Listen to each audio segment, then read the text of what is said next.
Hello， 大家好，我係 Karina。咁我今日咧就會同大家介紹翻一間可以行到去地鐵站，鄰近仲要有商場嘅洋房項目。大家聽完我咁講，係咪以為我喺九龍塘站呢？其實我而家就係位處於火炭站。沿住我身後邊呢個有蓋行人路就可以去到我今日為你哋準備介紹嘅單位。咁喺開始影片之前，希望大家多多支持，俾翻個 like 同訂閱我個 channel 啦。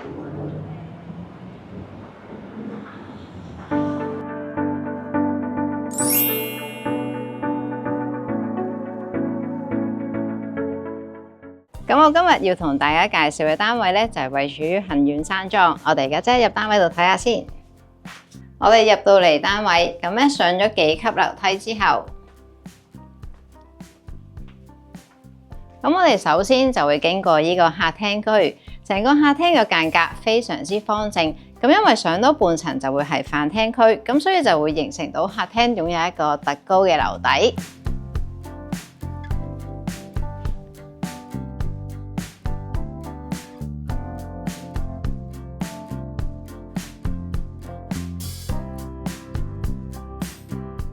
喺客廳外邊就會連接咗一個花園，咁呢個花園咧其實個面積都非常之寬闊，業主仲特登做咗一個魚池喺度添。而家就同大家上多半層睇埋呢度個飯廳區，上到嚟呢度就係呢個單位成個飯廳嘅位置。大家見到咧飯廳嘅空間其實非常之寬闊㗎。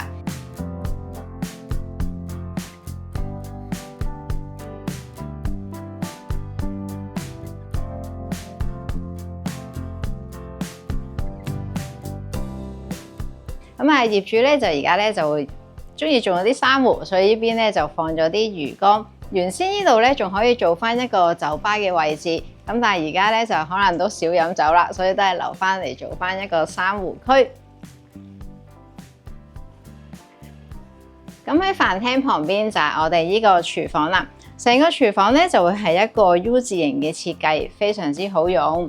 而呢度咧亦都會有2個採光窗，令到個廚房咧都可以引入好多嘅自然光。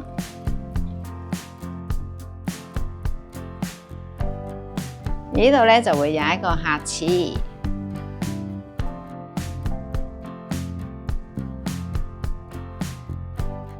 咁我哋而家咧就上多一層睇埋睡房區嘅位置先。上到嚟呢一層咧，就會有3間睡房。咁我首先會同大家睇咗主人房先。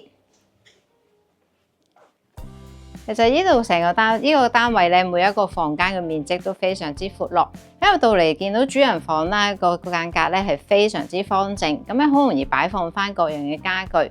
咁好基本嘅放咗雙人床之後，3邊落床都 OK。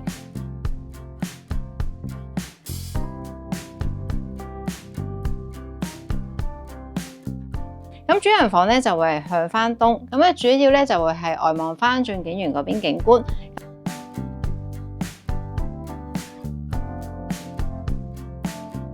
咁原先呢一層咧其實會有個家庭廳，但係業主咧就利用咗佢嚟做咗一個好大嘅衣帽間。咁呢度咧就有一個大嘅梳妝台啦，兩邊一排到頂嘅衣櫃。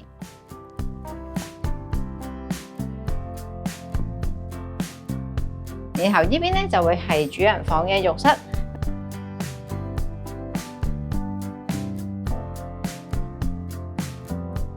我哋出翻嚟之後咧，就睇埋另外2間睡房啦。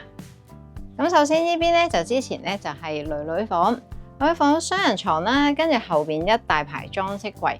咁咧喺後邊咧都可以做到一大排衣櫃，非常之闊落。咁喺旁邊咧就係另外一間細嘅睡房。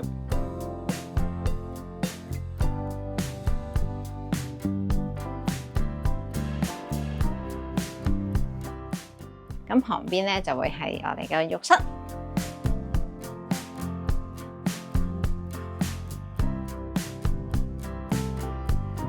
最後就同大家上去睇埋天台嘅位置啦。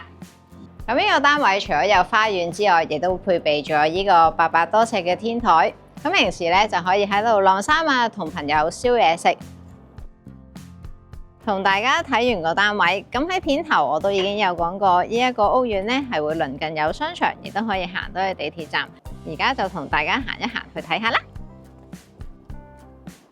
咁我哋喺屋苑出返嚟之後，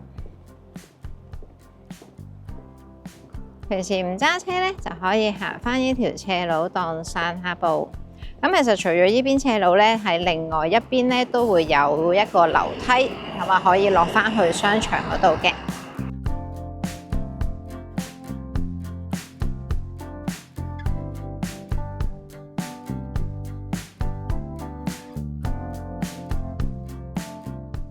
沿住斜路或者樓梯落到嚟，喺對面就會係駿景廣場，入邊咧就會有齊超市食肆。咁樣沿翻住呢個有蓋嘅行人路，行翻幾分鐘步程就可以去翻火炭站。今日同大家介紹完呢間向翻東南可以行到去火車站，鄰近仲要有商場嘅洋房單位，唔知大家覺得點樣呢？歡迎喺下邊留言話俾我聽。如果同一類型嘅單位放喺九龍塘，5000萬、8000萬，唔知買唔買得到呢？咁而家呢個單位咧，業主就係放售緊3800萬，而喺單位下邊咧就都可以泊到2部車嘅。咁如果想了解呢個項目更多資訊，歡迎隨時撳翻下邊嘅連結聯絡翻我。最後，如果大家中意條片嘅，就希望大家多多支持，俾翻個 like 同訂閱我個 channel 啦。我哋下條影片再見，拜拜。